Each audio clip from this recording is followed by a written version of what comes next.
Hello friends, आज हमारा topic है रोटेटिंग प्लेटिनम इलेक्ट्रोड। ये पोलरोग्राफी का लास्ट टॉपिक है। ठीक है, ये बीफार्म फार्मास्यूटिकल एनालिसिस फर्स्ट सेम में आता है।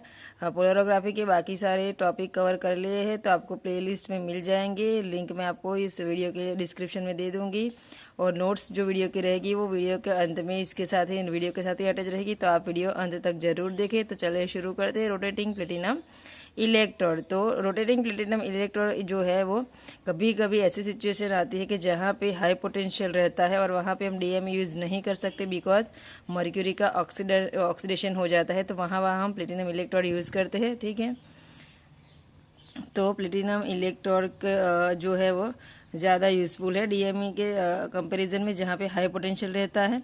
ठीक है, और रोटेटिंग प्लेटिनम इलेक्ट्रोड जो होता है वो प्लेटिनम इलेक्ट्रोड जो होता है वो रोटेटेड क्यों होता है, कभी कभी ऐसी कमेंट पूछी जाती है, तो उसका आंसर भी हम यहाँ देख लेते हैं। तो प्लेटिनम इलेक्ट्रोड अगर हम स्टेशनरी रखते हैं तो डिफ्यूजन जो करंट होगा वो स्लोली अटेन होगा, तो इसलिए हम रोटेटिंग जो प्लेटिनम इलेक्ट्रोड है उसको रोटेट करते हैं बहुत कांस्टेंट स्पीड से, 600 आरपीएम से, जिसकी वजह से यहाँ पे जो डिफ्यूजन करंट रहता है और जो सेंसिटिविटी रहती है और डिफ्यूजन करंट का जो अटेनिंग रेट रहता है वो ज़्यादा हो, और आराम से हम हमारा जो क्राइटेशन है वो कैरिड आउट कर पाए। ठीक है, तो ये इसका आंसर हो चुका है। ठीक है, अब देखते हैं हम कंस्ट्रक्शन।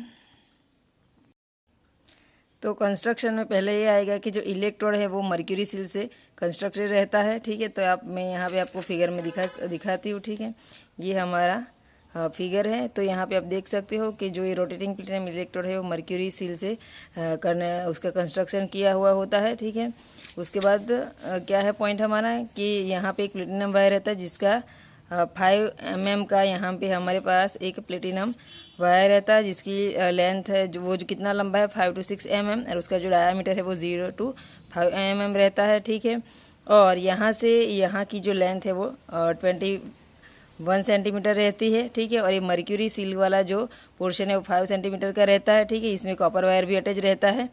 ठीक है, और इसमें ये मर्क्यूरी जो है इसमें भरा हुआ है, इसलिए इसको मर्क्यूरी सील बोलते हैं। तो ये रोटेटिंग प्लेटिनम का कंस्ट्रक्शन है। ठीक है, तो पहले हमने देखा कि एक इलेक्ट्रोड जो है वो मर्क्यूरी सील से बना हुआ होता है, उसमें प्लेटिनम वायर रहता है जिसका डायमीटर 0.5 mm डायमीटर रहता है। ठीक है, और जो वायर मर्क्यूरी का होता है, ठीक है, वो कनेक्टेड रहता है सील के साथ, और यहाँ पे जो हम इलेक्ट्रोड है वो हमारा रोटेट होगा 600 आरपीएम से। ठीक है, तो ये कंस्ट्रक्शन है प्लेटिनम इलेक्ट्रोड का। उसमें ये जो रोटेटिंग प्लेटिनम इलेक्ट्रोड है वो मर्क्यूरी सील से कंस्ट्रक्टेड रहता है, और मर्क्यूरी सील जो होता है उसमें से कॉपर वायर जाता है, और एक प्लेटिनम वायर भी रहता है जिसकी लेंथ होती है वो जो लंबा होता है, कितना लॉन्ग रहता है 5 to 6 mm, 0 to 5 mm उसका डायमीटर रहता है। और यहाँ से यहाँ का जो डिस्टेंस है वो 21 सेंटीमीटर रहता है, और मर्क्यूरी का जो ये पोर्शन है उसका जो डिस्टेंस है वो 5 सेंटीमीटर का रहता है। ठीक है, कॉपर वायर भी उसमें से निकलता है, और ये हमारा कंस्ट्रक्शन है रोटेटिंग प्लेटिनम का। आप अच्छे से वीडियो देख लीजिए। अब हम बात करते हैं वर्किंग के बारे में। ठीक है, तो पहले मैं आपको यह पॉइंट एक बार समझा देती हूँ, उसके बाद हम फिगर में समझते हैं कि जो ये रोटेटिंग प्लेटिनम इलेक्ट्रोड होता है वो as a indicator electrode use होता है। इसमें हम सपोर्टिंग इलेक्ट्रोड के लाइट के लिए एनालाइट सोल्यूशन में केसीएल डालते हैं, और जो बहुत 50 to 100 टाइम्स स्टैंडर्ड रहता है सैंपल सॉल्यूशन के कंपैरिजन में। ठीक है, और यहाँ पे हम नाइट्रोजन गैस भी पास करते हैं, क्योंकि अगर सॉल्यूशन में ऑक्सीजन हो तो उसको रिमूव करने के लिए। और यहाँ पे हम पोटेंशियल अप्लाई करते हैं इलेक्ट्रोड को, और टाइट्रेशन कैरिड आउट करते हैं। और यहाँ पे जो ग्राफ होता है वो किसके बीच में हम प्लॉट करते हैं, volume of the solution versus diffusion current and and point हम डिटर्मिनेट करते हैं। ये सेम इसकी जो वर्किंग है वो सेम डीएमई की जैसी है, थोड़ा ही फर्क है उसमें। ठीक है, वहाँ पे भी हम केसीएल यूज करते थे और यही कंसंट्रेशन रखते थे, और नाइट्रोजन भी पास करते थे। ठीक है, और वहाँ पे ग्राफ और यहाँ पे ग्राफ में एक डिफरेंस है कि वहाँ पे हम जो ग्राफ प्लॉट करते थे वोल्टेज वर्सेस करंट का करते थे, और यहाँ पे जो हम ग्राफ प्लॉट कर रहे हैं वो है वॉल्यूम ऑफ द सॉल्यूशन जो हम ऐड करते हैं वर्सेस डिफ्यूजन करंट का। ठीक है, एक बार फिगर में हम देख लेते हैं तो आपको पूरा वर्किंग समझ में आ जाएगा।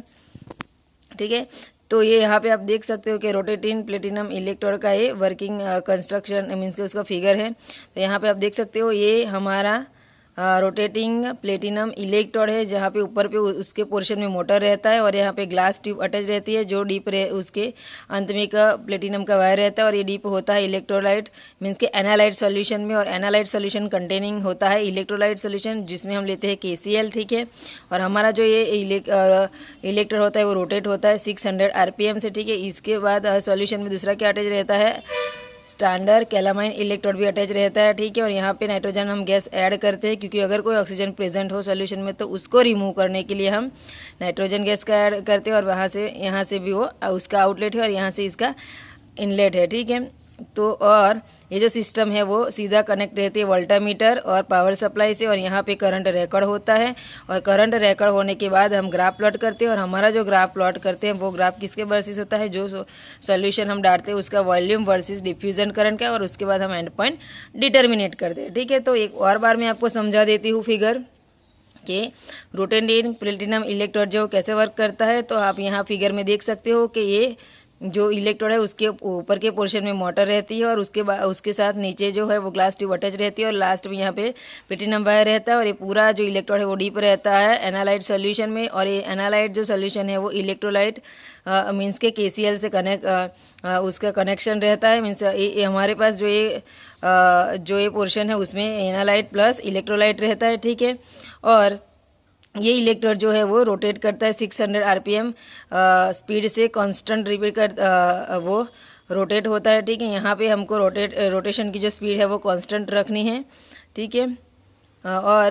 और यहाँ पे हम नाइट्रोजन गैस भी ऐड करते हैं। अगर हमारे सोल्यूशन में कोई ऑक्सीजन प्रेजेंट है तो उसको रिमूव करने के लिए हम नाइट्रोजन गैस का यूज़ करते हैं। और ये पूरा जो सेटअप है वो अटैच रहता है वोल्टामीटर पावर सप्लाई से, और यहाँ पे जो रोटेशन होता है तो यहाँ पे जो करंट आता है वो रिकॉर्ड होता है, और उसके बाद हम उसके अकॉर्डिंग हम ग्राफ प्लॉट करते हैं। और हमारा जो ग्राफ रहेगा वो volume of the solution versus diffusion current के बीच में रहेगा, और हम एंड पॉइंट डिटर्मिनेट करते हैं।